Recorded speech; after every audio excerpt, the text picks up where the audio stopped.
कन्नडमध्ये गुटखा साठ्यावर पोलिसांची धडक कारवाई. 1.13 लाखांचा मुद्देमाल जप्त.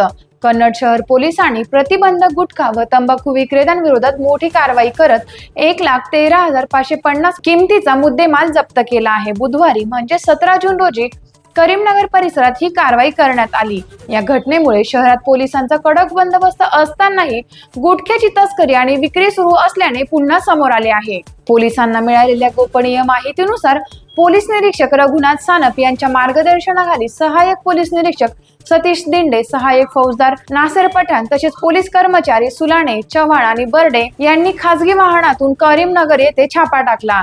समीर चंद शेख यांच्या गल्ली क्रमांक 9 मधील राहत्या घरी तपासणी केली असता वरच्या मजल्यावरील एका खोलीत विमल पान मसाला, टोबॅको आणि गोवा पान मसाल्याच्या पुड्यांचा मोठा साठा आढळून आला. पोलिसांनी तात्काळ हा साठा जप्त केला.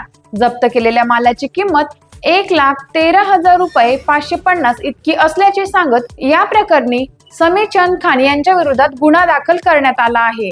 पुढील तपास सहाय्यक पोलीस निरीक्षक सतीश दिंडे करीत आहेत. दरम्यान शहरात गुटखा नेमका कोणत्या मार्गाने येतो, त्यामागे कोणाचे जाळे कार्यरत आहे आणि वारंवार कारवाया होऊनही विक्री का थांबत नाही याबाबत नागरिकांनी सखोल चौकशीची मागणी केली आहे.